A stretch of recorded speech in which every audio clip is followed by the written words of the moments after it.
أما بعد فإن خير الحديث كتاب الله وخير الهدي هدي محمد صلى الله عليه وسلم وشر الأمور محدثاتها فإن كل محدثة بدعة وكل بدعة ضلالة وكل ضلالة في النار. من يطع الله ورسوله فقد رشد واهتدى ومن يعص الله ورسوله فقد ضل وغوى. أعوذ بالله من الشيطان الرجيم. بسم الله الرحمن الرحيم.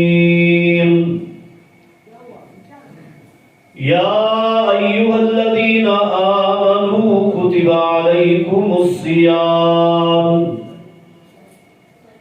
كما كتب على الذين من قبلكم لعلكم تتقون.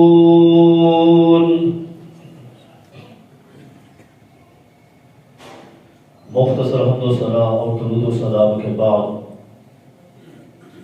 دعا گو ہوں کہ اللہ رب کریم مجھے حق گوئی کی توفیق عطا فرمائے. اللہ رب کریم ہم سب کو قرآن و حدیث کی فہم اور اس پر عمل پیرا ہونے کی توفیق عطا فرمائے. تلاوت کردہ آیت کے اندر اللہ رب کریم نے ابتدائے آیت میں روزے کی فرضیت کے حوالے سے حکم دیا ہے، اور اس آیت کی انتہا پر اللہ رب کریم نے تقوی اپنانے کا حکم دیا ہے. گویا اس آیت کی ابتدا روزے کی فرضیت ہے اور انتہا مقصد روزہ ہے. اللہ رب کریم نے اس لیے روزے فرض کیے لعلکم تتقون، تاکہ تم متقی بن جاؤ. رسول اکرم صلی اللہ علیہ وسلم سے سوال کیا گیا عن اکثر ما يدخل الناس الجنہ، کہ اکثر لوگ کس عمل کی بنیاد پر جنت میں داخل ہوں گے. نبی علیہ السلام نے فرمایا تقوی اللہ و حسن الخلق. اللہ تعالیٰ کا خوف، اللہ تعالیٰ کا ڈر اور اخلاق کا اچھا ہونا، یہ وہ اعمال ہیں جو کثرت کے ساتھ لوگوں کو جنت میں لے کر جائیں گے.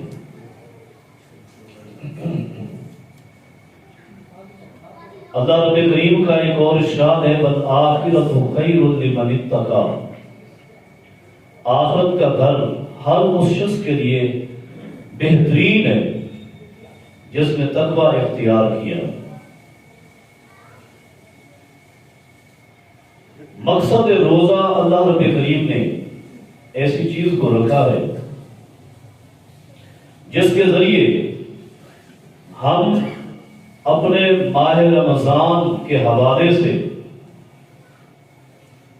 اپنا محاسبہ کر سکتے ہیں، اپنا فیصلہ کر سکتے ہیں آیا ہمارے روزے قبول ہوئے ہیں یا نہیں.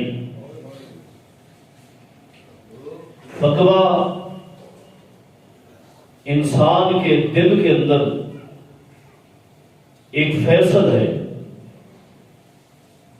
نبی علیہ السلام کا فرمان التقوی ہاہنا ویشیر الی صدرہ ثلاث مرات. نبی علیہ السلام نے اپنے مبارک سینے کے اوپر ہاتھ رکھ کے فرمایا کہ تقوی یہاں ہے. یہ دل فیصلہ کرتا ہے کہ میرے اندر تقوی ہے یا نہیں. ماہ رمضان کے اندر جو میں روزے رکھ رہا ہوں وہ اللہ کے ہاں قبول ہے یا نہیں.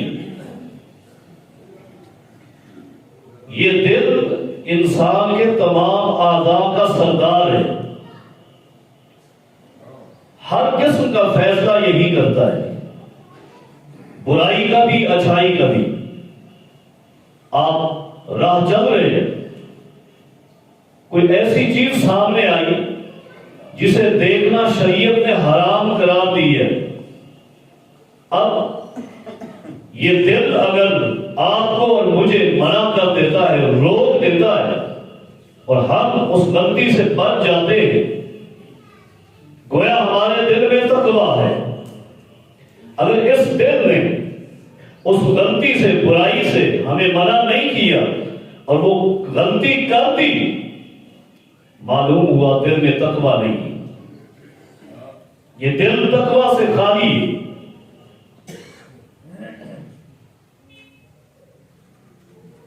تقویٰ کا معنی ہے وقایا، بچنا، یعنی جہنم سے بچنا، اور جہنم سے بچنا ہر شخص پر فرض ہے، لازم ہے، ضروری ہے۔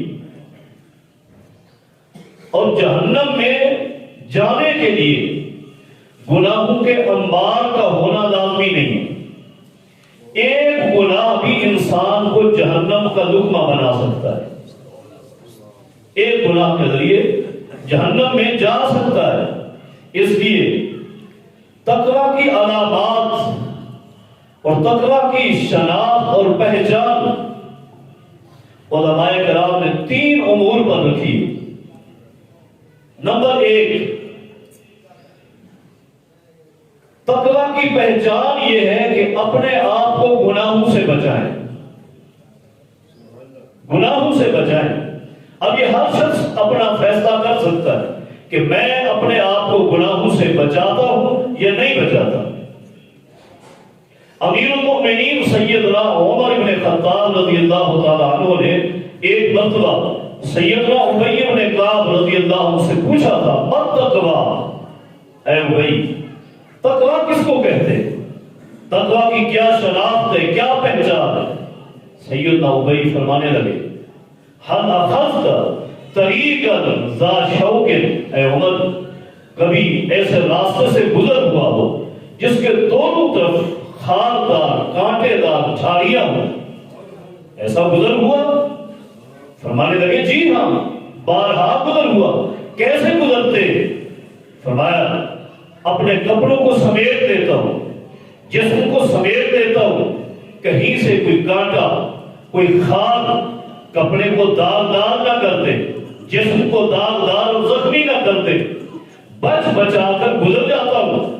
سیدنا ابی فرماتے ہیں دنیا کے اندر گناہوں کے جال بچھے ہوئے، گناہ ہی گناہ، ہر طرف گناہ، اپنے آپ کو گناہوں سے بچا کر گزر جانے کا نام تقویٰ ہے۔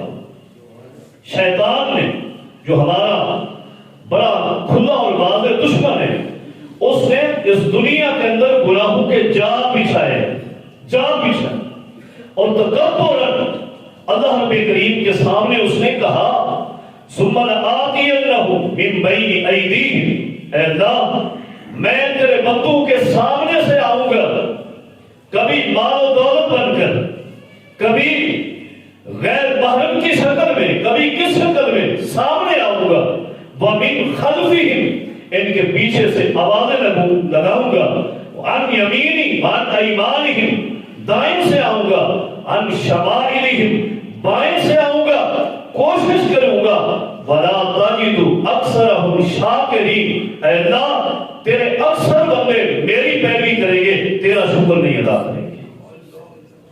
گناہوں کے یہ جال شیطان نے بچھائے ہوئے، ان گناہوں سے اپنے آپ کو بچا کر دنیا کی چند روزہ زندگی گزار جانا، یہ تقویٰ ہے۔ تقویٰ کی پہلی پہچان اپنے آپ کو گناہوں سے محفوظ رکھے۔ ہاں یہاں سوال ہے، انسان ہے، بشر ہے، بشری تقاضے سے کبھی غلطی ہو جاتی ہے، خطا ہو جاتی ہے، تو پھر کیا کرے؟ تقویٰ سے خالی ہو گیا؟ نہیں، پھر شریعت نے یہاں بھی رہنمائی کی ہے، اگر بشری تقاضے سے غلطی ہو جاتی ہے، خطا ہو جاتی ہے، تو فوراً ندامت کرے، اللہ سے معافی مانگے، اللہ کے ساتھ صلح کر لے، اللہ اس گناہ کو معاف کر دیتا ہے۔ وَسَارِعُوا إِلَىٰ مَغْفِرَةٍ مِّن رَّبِّكُمْ وَجَنَّةٍ عَرْضُهَا السَّمَاوَاتُ وَالْأَرْضُ وَأُعِدَّتْ لِلْمُتَّقِينَ الَّذِينَ يُنفِقُونَ فِي السَّرَّاءِ وَالضَّرَّاءِ وَالْكَاظِمِينَ الْغَيْظَ وَالْعَافِينَ عَنِ النَّاسِ وَاللَّهُ يُحِبُّ الْمُحْسِنِينَ والذین اذا فعلوا فاحشة او ظلموا انفسهم ذکروا اللہ فاستغفروا لذنوبهم ومن یغفر الذنوب الا اللہ ولم یصروا علی ما فعلوا۔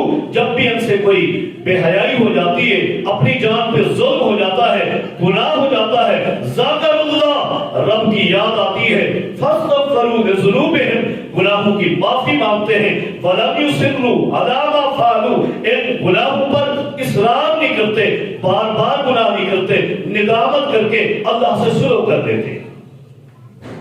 یہ بھی تقویٰ ہے۔ اُعِدَّتْ لِلْمُتَّقِينَ، متقین کے لیے جنت تیار کی گئی۔ کون متقین؟ ان کی نشانیاں بتائیں۔ وہ متقین الذین ينفقون فی السراء والضراء، جو تنگی میں، خوشحالی میں، دونوں حالتوں میں اللہ کے راستے میں خرچ کرتے ہیں، وہ بھی متقین ہیں۔ اور وہ بھی متقین ہیں جن سے غلطی ہو جائے، غلطی پہ اڑے نہیں رہتے، اللہ کے ساتھ صلح کر دیتے ہیں۔ کتنے بڑے خوش نصیب ہیں، کتنے بڑے خوش نصیب ہیں یہ لوگ کہ جن کا چرچا اللہ رب کریم اپنے فرشتوں کی محفل میں کرتا ہے اور فرماتا ہے فَشْهَدُوا، گواہ ہو جاؤ، قَدْ غَفَرْتُ لَهُمْ، میں نے اپنے بندوں کو معاف فرما دی ہے۔ اور توبہ کا بہترین طریقہ نبی علیہ السلام فرماتے ہیں، رات کی تنہائی میں اٹھو، وضو کرو، مصلی بچھا لو، 2 رکعت پڑھ لو، رب سے معافی مانگ لو، رب ساری خطاؤں کو نیکیوں میں بدل دے گا۔ تقویٰ کی شناخت، علامت یہ ہے کہ اپنے آپ کو گناہوں سے بچائیں۔ اور ماہ رمضان یہ تربیت ہے، یہ تربیت ہے۔ یہ مہینہ، اس مہینے کا ایک ایک عمل اگر آپ گہرائی میں جائیں، ایک ایک عمل تقویٰ ہی تقویٰ ہے، تقویٰ ہے۔ اس مہینے میں روزے تقویٰ کا درس دیتے ہیں، متقی بناتے ہیں، مقصد تقویٰ ہے۔ اس مہینے میں قرآن کریم کی تلاوت تقویٰ ہے۔ شہر رمضان الذی انزل فیہ القرآن ھدی للناس، یہ قرآن لوگوں کے لیے ہدایت ہے۔ کن لوگوں کے لیے؟ قرآن کریم بیان کرتا ہے الف لام میم ذالک الکتاب لا ریب فیہ ھدی للمتقین، یہ قرآن متقین کے لیے ہدایت ہے۔ الذین یؤمنون بالغیب ویقیمون الصلاۃ ومما رزقناہم ینفقون۔ قرآن کریم کی تلاوت کو کثرت کے ساتھ اس مہینے میں، یہ بھی مقصد روزہ ہے، یہ بھی تقویٰ ہے۔ اس مہینے میں اللہ کے راستے میں خرچ کرو، وَمِمَّا رَزَقْنَاهُمْ يُنْفِقُونَ، یہ بھی تقویٰ ہے۔ اس مہینے میں نمازیں پڑھو، الَّذِينَ يُقِيمُونَ الصَّلَاةَ، یہ بھی تقویٰ ہے۔ اس مہینے میں اعتکاف مسجد میں کرو، یہ بھی تقویٰ ہے۔ وَأَنْتُمْ عَاكِفُونَ فِي الْمَسَاجِدِ تِلْكَ حُدُودُ اللَّهِ فَلَا تَقْرَبُوهَا كَذَلِكَ يُبَيِّنُ اللَّهُ آيَاتِهِ لِلنَّاسِ لَعَلَّهُمْ يَتَّقُونَ۔ اعتکاف بھی تقویٰ پیدا کرتا ہے۔ ماہ رمضان میں ایک ایک عمل تقویٰ سے لبریز ہے، بھرپور ہے، یہ تربیت گاہ ہے۔ ماہ رمضان گویا یوں سمجھیں کہ وہ یونیورسٹی ہے جس کا پورا پروگرام تقویٰ ہی تقویٰ ہے۔ یہاں سچ بھی تقویٰ کی ہے، یہاں تھیسس بھی تقویٰ کے ہیں، یہاں پریکٹیکل بھی تقویٰ کا ہے، تقویٰ ہی تقویٰ، اس کا پورا سبجیکٹ تقویٰ ہے۔ متقی بنائیں اپنے آپ۔ اللہ رب کریم نے جتنے احکامات نازل کیے ہمارے لیے، ایک ایک عمل کو آپ چیک کریں، ہر ایک کا مقصد تقویٰ ہے، تقویٰ ہے۔ اور ماہ رمضان کا ایک مہینہ اللہ رب کریم نے خصوصی تربیت دی تاکہ متقی بن جائے، متقی بن جائے۔ اب روزہ رکھا، طلوع فجر سے غروب آفتاب تک فاقہ برداشت کیا یا نہیں کیا؟ کھانے پینے کی بے شمار اللہ کی دی ہوئی نعمتیں موجود ہیں، نہیں کھاتا، قریب نہیں جاتا۔ کیوں نہیں جاتا؟ یہ حلال نہیں ہے، یہ تو حلال ہے، پورے 11 مہینے یہ حلال ہے، آج بھی حلال ہے، حرام نہیں ہے، لیکن شریعت نے حکم دیا ہے یہ پیریڈ ہے، یہ وقت ہے، قریب نہ جا، تنہائی ہے، قریب نہیں جاتا، یہ نہ جانا یہ تقویٰ ہے۔ اور اس فاقے نے ایک راستہ کھولا ہے نیکی کا، نیکی کا راستہ کھولا ہے۔ جب اللہ کی حلال کردہ چیز کے قریب نہیں جاتا، اللہ کے حکم کے آگے نہیں دوڑتا، نہیں رکتا، اللہ کا حکم جہاں ہے اس کو نہیں توڑتا، رک جاتا ہے، تو جتنے چیزوں کو اللہ نے حرام کیا ہے ان کے قریب کیوں جاتا ہے؟ کیوں جاتا ہے؟ سوال یہ تقویٰ نہیں ہے۔ تقویٰ کی پہلی علامت یہ ہے اپنے آپ کو گناہوں سے باز رکھے، ہو جائے ندامت کرے۔ تقویٰ کی دوسری پہچان، دوسری علامت و نشانی یہ ہے کہ اعمال صالحہ کرے، نیک عمل کرے۔ رسول اللہ صلی اللہ علیہ وسلم کا ارشاد گرامی ہے صحیح مسلم میں، من ابطأ به عملہ لم یسرع به نسبہ، جس شخص کو اس کے عمل نے فیل کر دیا، عمل کی سواری نے پیچھے چھوڑ دیا، اس کا نسب، اس کا تعلق، اس کا رشتہ اس کو آگے لے کر نہیں جا سکتا۔ دنیا کا جتنا بڑا رشتہ ہو، جتنا بڑا تعلق ہو، اگر اپنے اعمال کی وجہ سے وہ فیل ہو گیا، یہ تعلق اس کو پاس نہیں کروا سکتا۔ اللہ کے ہاں کام آئے گا انسان کا عمل، اور عمل، ایک عمل دوسرے عمل کے لیے راستہ ہے، ایک نیکی دوسرے عمل کا راستہ آسان کر دیتی ہے۔ نبی صلی اللہ علیہ وسلم کی حدیث ہے، من سلک طریقا یلتمس فیہ علما سہل اللہ بہ طریقا الی الجنہ، جو علم کے راستے پر، نیکی کے راستے پر چلتا ہے، اللہ اس کے لیے جنت کا راستہ آسان کر دیتا ہے۔ بقول امام ابن قیم رحمہ اللہ، امام ابن قیم رحمہ اللہ فرماتے ہیں جب کوئی شخص ایک نیکی کرتا ہے اللہ اس سے دوسری نیکی بھی کرواتا ہے، جب دوسری کرتا ہے تیسری کرواتا ہے، تیسری کرتا ہے چوتھی نیکی، یہ راستہ اللہ آسان کر دیتا ہے۔ یہ قول امام صاحب کا اپنا نہیں ہے بلکہ حدیث سے محفوظ ہے۔ نبی صلی اللہ علیہ وسلم کا فرمان ہے، اذا اراد اللہ بعبد خیرا استعملہ، اللہ رب کریم جب اپنے کسی بندے کے ساتھ محبت کرنے پہ آ جائے، خیر کا ارادہ فرما دے، محبت کر لے اللہ، تو اللہ اپنے اس بندے کو استعمال کرتا ہے، اللہ اپنے اس بندے کو استعمال کرتا ہے۔ صحابہ کرام نے عرض کی، وما یستعملہ یا رسول اللہ صلی اللہ علیہ وسلم، اے اللہ کے رسول، اللہ استعمال کرتا ہے، کیسے استعمال کرتا ہے؟ اللہ کا استعمال کیا ہے؟ نبی صلی اللہ علیہ وسلم فرماتے ہیں، یوفقہ لعمل صالح حتی یقبضہ علیہ، اللہ اس کو عمل صالح کی توفیق دے دیتا ہے، نیکی پر لگا دیتا ہے، نیکی کے بعد نیکی، نیکی کے بعد نیکی، دوسری کے بعد تیسری کے بعد چوتھی کے بعد نیکی کرتے کرتے حتی یقبضہ علیہ، اللہ اسے اسی نیکی کے راستے میں موت دے دیتا ہے۔ یہ اللہ رب کریم کی محبت ہے، اور یہ تقویٰ کی علامت ہے، تقویٰ کی پہچان ہے۔ جب کسی شخص کے لیے اللہ رب کریم نیکی کا راستہ کھول دے، سمجھیں کہ اللہ رب کریم نے اس کے لیے تقویٰ کے مراحل آسان کر دی، تقویٰ کے راستے بھی اللہ نے چلا دیے، اور اس کا فیصلہ ہم خود کر سکتے ہیں، خود کر سکتے ہیں۔ میں نے پہلے عرض کی کہ تقویٰ انسان کے دل میں ایک فیصل ہے، فیصل۔ ماہ رمضان گزر رہا، کتنے لوگ ہیں جو عبادت میں لگے ہوئے، ماہ رمضان کے روزے رکھ رہے ہیں۔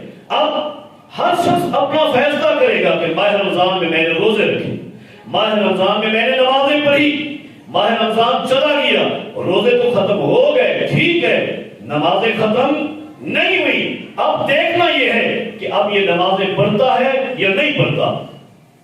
حضرات فتویٰ سخت ضرور ہے، جو ماہ رمضان میں روزے رکھ کر نمازیں پڑھتا ہے، ماہ رمضان کے جانے کے بعد نمازیں ختم، اللہ کی قسم اس کے روزے قبول نہیں ہے، نہیں ہے قبول۔ کیوں؟ اس کو رب نے تقویٰ دیا ہی نہیں، اس نے رب سے تقویٰ دیا ہی نہیں۔ اگر تقویٰ ہوتا تو یہ مستقل عمل صالح کرتا، نیکی کرتا، یہ عارضی عمل تھا۔ تقویٰ دائمی عمل ہے، دائمی، ہمیشہ کے لیے، چند دنوں کے لیے نہیں۔ وَاعْبُدْ رَبَّكَ حَتَّى يَأْتِيَكَ الْيَقِينُ، رب کی عبادت کرتا جا حتیٰ کہ تجھے موت آ جائے۔ روزے ایک مہینے کے لیے فرض تھے، نماز تو پوری زندگی کے لیے، پوری زندگی کے لیے، پوری زندگی کے عمل کو کوئی اہمیت نہیں۔ ماہ رمضان میں نیک بن گیا، اللہ والا بن گیا، ٹھیک ہے اللہ توفیق دے، لیکن ماہ رمضان کے بعد نمازوں کی پابندی ہے، وقت کی پابندی ہے، قرآن کریم کے ساتھ محبت ہے، ٹھیک ہے فیصلہ کر، رب نے تیرے روزے قبول کیے ہیں، اگر یہ ساری چیزیں چھوڑ جاتا ہے مان جا رب نے تیرے روزے قبول نہیں کیے۔ حضرات تقویٰ کی دوسری علامت تھی عمل صالح کرنا، عمل صالح کرنا۔ نیک عمل نیکی کا راستہ کھولتا ہے، نیکی کا راستہ کھولتا ہے۔ اور آج سے ہم تہیہ کریں کہ اللہ سابقہ گناہ تو معاف فرما دے، آئندہ سے گناہوں سے بھی احتیاط کریں گے، احتراز کریں گے اور عمل صالح کی طرف پیدا کریں گے۔ تقویٰ کی تیسری علامت، تیسری پہچان کیا ہے؟ صحیح بخاری کی ایک حدیث، وہ اس کی وضاحت کر رہی، بڑی معروف حدیث ہے، معروف حدیث، ہم میں سے ہر شخص کو یہ حدیث یاد ہے، بچوں کو بھی یاد ہے، لیکن یہ حدیث تقویٰ کی بڑی عظیم وضاحت کر رہی ہے۔ نبی علیہ السلام کے 3 صحابہ کرام ہیں، 3 صحابہ کرام بڑے متقی، بڑے نیکی کی طرف رکھنے والے، نیکی کا شوق رکھنے والے، ایک دن فیصلہ کیا۔ نبی علیہ السلام کے دنوں کو تو ہم دیکھتے رہتے ہیں، رات کے احوال کا ہمیں معلوم نہیں ہے۔ اللہ کے رسول صلی اللہ علیہ وسلم کے دروازے پہ جاتے ہیں، آپ کی بیویوں سے معلوم کرتے ہیں کہ رات کو آپ کیا عبادت کرتے ہیں۔ معروف حدیث، جانا ہوا سید عائشہ رضی اللہ تعالیٰ عنہ کے پاس، پوچھا اللہ کے رسول صلی اللہ علیہ وسلم رات کو کیا کرتے؟ جواب ملا کہ جب گھر آتے ہیں تمام حجرات میں چکر لگاتے ہیں، تھوڑی دیر ٹائم دیتے ہیں، جہاں باری ہوتی ہے آخر وہاں پہنچتے ہیں، تھوڑی دیر وہاں بیٹھتے ہیں، پھر سو جاتے ہیں، رات کو تہجد پڑھتے ہیں۔ یہ معمول ہے پیارے پیغمبر کا صلی اللہ علیہ وسلم۔ اچھا اللہ، معروف حدیث۔ اب تینوں نے کیا کیا؟ ایک فیصلہ کیا ہے۔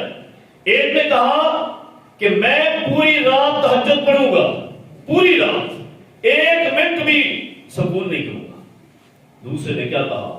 میں پوری زندگی دنوں کو روزے رکھوں گا۔ اور تیسرے نے فیصلہ کیا کہ گھر کے معاملات ہوتے ہیں، اہل و عیال، بیوی بچے، عبادت میں کمی آ جاتی ہے، شادی نہیں کروں گا، ساری زندگی اللہ کی عبادت کرتا رہوں گا۔ یہ فیصلہ وہی کھڑے ہو کر کیا۔ اور کیوں کیا؟ اور کیوں کیا؟ حدیث نے اس کی بھی وضاحت کی، کیوں کیا؟ صحیح بخاری کے الفاظ کأنہم تقالوہا، ان تینوں نے نبی علیہ السلام کے رات کے معمولات کو، آپ کی تہجد کو، آپ کی نماز کو سننے کے بعد فیصلہ کیا تقالوہا کہ نبی علیہ السلام کی عبادت بڑی قلیل ہے، کم ہے، تھوڑی ہے۔ حضرات نبی علیہ السلام کی عبادت کو تھوڑا جانا، تھوڑا سمجھا، قلیل سمجھا۔ نبی علیہ السلام تو تھوڑی عبادت کرتے ہیں۔ اللہ اکبر، ہم آپ سے بڑھ کر عبادت کریں گے، زیادہ عبادت کریں گے۔ اللہ نے کتنی مہلت دی ہے؟ اللہ 60 سال کی عمر دے دے، 70 سال دے دے، 80 سال دے دے، یہ چھوٹی سی ایک عمر ہے، ساری رات جاگ کر گزاریں گے، دن کا روزہ رکھیں گے، اہل و عیال سے دور رہیں گے، یہ 60-70 سال کی زندگی اللہ کی بھرپور عبادت کریں گے۔ بڑا تقویٰ ہے؟ نہیں، یہ تقویٰ نہیں ہے۔ یہ 60 سال کی زندگی کیا ہے، 70 سال کی زندگی کیا ہے؟ 80,000 سال کی زندگی بھی رب دے دے، اور پورے 80,000 سال اگر ایک شخص پوری رات کی تہجد پڑھے، اللہ کی قسم ہے وہ اہل احوال میں شامل ہوگا، بدعت کی شمار ہوگا، نبی سے محبت کرنے والا شمار نہیں ہوگا۔ کیوں؟ نبی علیہ السلام جب اپنے گھر تشریف لائے، اپنے گھر آئے، رپورٹ ملی آپ کے شاگرد آئے تھے، اس طرح کہہ کر چلے گئے، بلایا۔ نبی علیہ السلام نے پہلے پوچھا، یہی کہا؟ جی ہاں۔ نبی علیہ السلام کیا فرماتے ہیں؟ انی اعلمکم باللہ، میں تم میں سب سے زیادہ اپنے رب کو جاننے والا ہوں۔ جتنا رب کا تعارف مجھے ہے اللہ کی پوری مخلوق میں، وہ تعارف رب کا کسی اور کو نہیں۔ رب کو سب سے میں جانتا ہوں، جو رب کو سب سے زیادہ جانتا ہے وہ رب سے سب سے زیادہ ڈرتا ہے۔ اور آگے کیا فرمایا؟ واللہ انی لاخشاکم للہ واتقاکم، اللہ کی قسم میں اللہ کی پوری مخلوق میں سب سے بڑا متقی ہوں، میں اللہ کی پوری مخلوق میں سب سے بڑا متقی ہوں، اور میری عبادت یہ ہے۔ حضرات یہاں رک کر عرض کروں گا، جملے کڑوے ضرور ہیں، ان صحابہ کرام نے جذبے کے تحت، شوق کے تحت نبی علیہ السلام کے اس قیام کو، ان روزوں کو معمولی اور قلیل سمجھا، تھوڑا سمجھا۔ آج بھی کہیں کچھ حلقوں میں کچھ لوگوں کی طرف سے یہ آواز آتی ہے کہ یہ عبادت تھوڑی ہے، ہم زیادہ کرنا چاہتے ہیں۔ نبی نے اپنی پوری زندگی، پوری نبوی زندگی، اور نبی علیہ السلام پر جب ماہ رمضان فرض کیا گیا 2 ہجری ہے، 15 سال بعد نبی علیہ السلام پر رمضان کے روزے فرض ہوئے۔ 9 رمضان میرے پیغمبر نے روزے رکھے ہیں، اور یہ تراویح تہجد پڑھی ہے۔ اللہ کی قسم ہے، حدیث کی کسی ایک کتاب میں صحیح سند کے ساتھ نبی علیہ السلام کی یہ تراویح کی رکعت، تہجد کی رکعت 11 رکعت سے زیادہ ثابت نہیں ہے۔ آج بھی اگر دنیا کا کوئی شخص ان 11 رکعت کو قلیل اور تھوڑا سمجھ کر زیادہ پڑھنے کی کوشش کرتا ہے، میں 11 نہیں پڑھوں گا، یہ تو کم ہے، یہ تھوڑے ہیں، میں 20 پڑھوں گا، 23 پڑھوں گا، 39 پڑھوں گا۔ اللہ کی قسم یہ نبی کی پیروی نہیں ہے، نبی کی اتباع نہیں ہے۔ جب یہ اتباع پیغمبر نہیں تو یہ تقویٰ نہیں، اس لیے کہ کائنات کے سب سے بڑا متقی محمد رسول اللہ ہیں صلی اللہ علیہ وسلم، اور آپ کے تقویٰ میں یہ درس ہے کہ آپ نے اپنی پوری زندگی 11 رکعت سے زیادہ نہیں پڑھی۔ ما کان رسول اللہ صلی اللہ علیہ وسلم یزید فی رمضان ولا فی غیرہ علی 11 رکعۃ۔ سیدہ عائشہ فرماتی ہیں، صحیح بخاری کے الفاظ ہیں، نبی علیہ السلام نے رمضان ہو یا غیر رمضان ہو رات کی نوافل 11 رکعت سے کبھی زیادہ نہیں پڑھی۔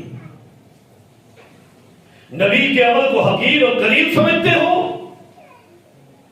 نبی کے عمل کو قلیل سمجھتے ہو، 20 کیا ہے، 2000 رکعت بھی پڑھ لو، کوئی تقویٰ نہیں۔ اللہ کی قسم تقویٰ وہ ہے جو عمل کائنات کے امام محمد مصطفیٰ کا ہے صلی اللہ علیہ وسلم۔ کائنات کے سب سے بڑے متقی محمد رسول اللہ ہے صلی اللہ علیہ وسلم، اور آپ کی پوری زندگی میں یہ کوئی بات ثابت نہیں ہے کہ آپ نے 11 رکعت سے زیادہ پڑھی ہو۔ دلائل دیے جاتے ہیں، میں کسی اور طرف نکل گیا، دلائل دیے جاتے ہیں کہ جی جناب عمر رضی اللہ عنہ کے زمانہ میں 20 پڑھی گئی تھی، زمانہ میں 20 پڑھی گئی تھی، یہ کوئی دلیل نہیں ہے۔ اتباع کے لیے زمانہ ہے محمد رسول اللہ کا صلی اللہ علیہ وسلم، آپ کا زمانہ لائق اتباع ہے۔ اور سیدنا عمر رضی اللہ تعالیٰ عنہ کے زمانہ میں جو کہا جاتا ہے یہ ضعیف السند روایت ہے۔ سیدنا عمر رضی اللہ تعالیٰ عنہ کے اپنے حکم کے مطابق جو صحیح سند کے ساتھ روایت مروی ہے کہ تمیم داری رضی اللہ عنہ، ابی بن کعب رضی اللہ عنہ کو، ان 2 صحابہ کو سیدنا عمر رضی اللہ تعالیٰ نے جماعت کے ساتھ جو تراویح پڑھانے کا حکم دیا وہ 11 رکعت ہے۔ نبی کے عمل کو قلیل نہ سمجھو، اللہ کے لیے پیغمبر کے عمل کو قلیل نہ سمجھو۔ نبی کا عمل قلیل نہیں ہے، نبی کا عمل تقویٰ پر مبنی ہے۔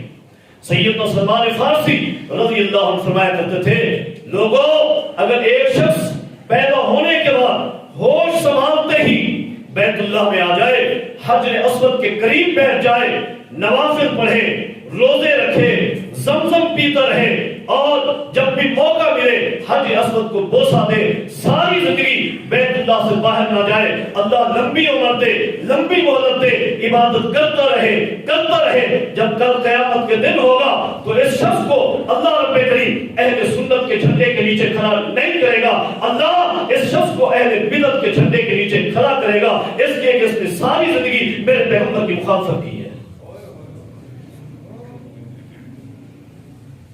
پیغمبر کا عمل قلیل ضرور ہے لیکن برکت سے معمور اور بھرا ہوا ہے۔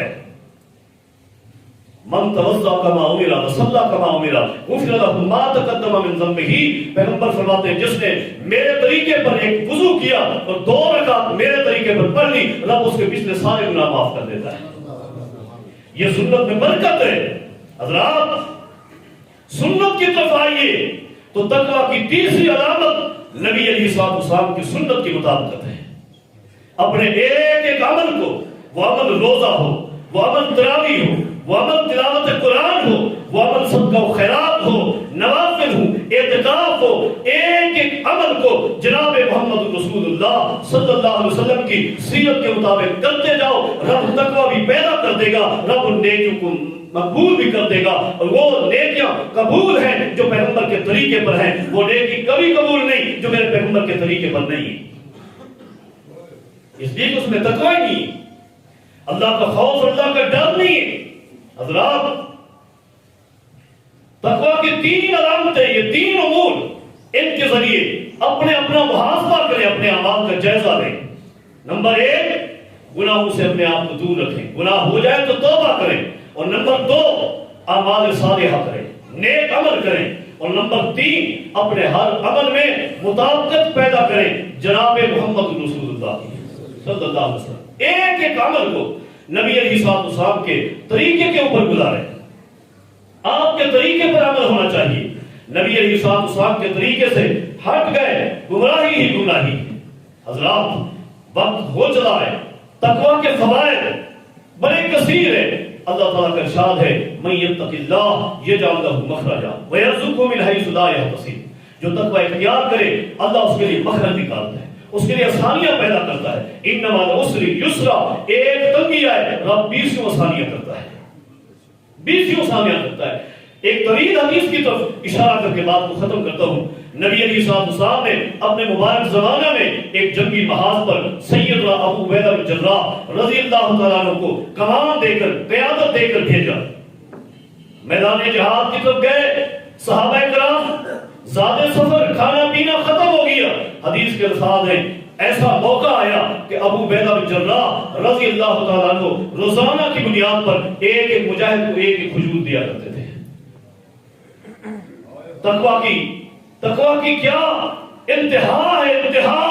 کسی مجاہد نے نہیں کہا اسلام کی رکھوالی کر رہے ہیں، بارڈر کی چوکیداری کر رہے ہیں، ہمیں خوراک دو، ہمیں موٹا کرو، اتنی خوراک دو کہ ہم لڑیں، نہیں، سب نے تقوی اختیار کیا۔ حضرات، صحابہ نے جب پوچھا کہ ایک کھجور سے کیا بنتا تھا، صحابہ نے جواب دیا، ایک وقت وہ بھی آیا کہ وہ ایک کھجور بھی نہیں تھی، کھجور کی گٹھلی کو سارا دن چوستے رہتے تھے۔ یہ تقوی تھا۔ رب نے اس تقوی کا فائدہ دنیا میں دیا، رب نے فتح دے دی۔ من یتق اللہ یجعل لہ مخرجا، اللہ نے مخرج دیا، فتح دی۔ وَيَرْزُقْهُ مِنْ حَيْثُ لَا يَحْتَسِبُ، اللہ وہاں سے رزق دیتا ہے جہاں سے امید نہیں۔ یہ قافلہ واپس آ رہا ہے، سمندر کے کنارے چلتے چلتے ایک جگہ نظر پڑی، بھوک کی کیفیت ہے، اسی حالت میں آ رہے ہیں، دیکھا کہ رب نے ایک مچھلی باہر پھینکی ہوئی ہے۔ آپ جانتے بڑی معروف حدیث ہے، یہ 1500 صحابہ کرام 2 ہفتے اسی مچھلی کے قریب پاؤں ڈال کر بیٹھ رہے ہیں، اسی مچھلی کا گوشت بھی کھاتے رہے، اس کی چربی کو گھی کے طور پر استعمال بھی کرتے رہے ہیں۔ صحابہ کرام فرماتے ہیں، ہم جب واپس گئے تو پہلے سے زیادہ موٹے ہو چکے تھے، اور اتنی بڑی مچھلی اللہ نے دی، یرزقہ من حیث لا یحتسب، کہ اس کی ایک پسلی، جس کو آپ کانٹا کہتے ہیں، ایک پسلی کو فارغ کر کے صحابہ کرام نے جب یوں کھڑا کیا، یوں ٹیڑھی ہوتی ہے، تو قافلے کے اندر جو سب سے اونچے قد کا اونٹ تھا، اس اونٹ کے اوپر ان صحابہ کرام نے سب سے بڑے قد کے آدمی کو جب بٹھایا تو کانٹے تک اس کا سر بھی نہیں پہنچا، نہیں پہنچا۔ یہ اتنی بڑی مچھلی اللہ نے دی کہ جس کی ایک آنکھ نکالی تو اس خالی خول کے اندر 14 صحابہ کرام بیٹھ گئے۔ رب نے اتنا بڑا رزق دیا، واپس آئے، گوشت لے کر آئے، نبی علیہ السلام کو بتایا، آپ نے فرمایا کہ یہ پاکیزہ رزق ہے، اس رزق سے مجھے بھی حصہ تھا، آپ کو بھی دیا گیا۔ من یتق اللہ یجعل لہ مخرجا ویرزقہ من حیث لا یحتسب۔ ماہ رمضان کا مقصد تقوی ہے۔ وَلِمَنْ خَافَ مَقَامَ رَبِّهِ جنتان، جو رب کے سامنے کھڑا ہونے سے ڈر گیا، رب نے اس کے لیے 2 باغات کا اعلان کیا ہے۔ فَبِأَيِّ آلَاءِ رَبِّكُمَا تُكَذِّبَانِ، رب کی کون سی نعمت کو جھٹلاؤ گے؟ اور آگے فرمایا وَمِن دُونِهِمَا جنتان، رب نے ان 2 باغات کے علاوہ 2 اور باغات کا بھی اعلان کیا ہے۔ تقوی تم اپنا لو، رب نے 4 باغات کا اعلان کیا ہے۔ اے اللہ، ہم سب کو ان 4 باغات کا مستحق بنا دے۔ اقول قولی ھذا استغفر اللہ لی ولکم ولسائر المسلمین، وآخر دعوانا ان الحمد للہ رب العالمین۔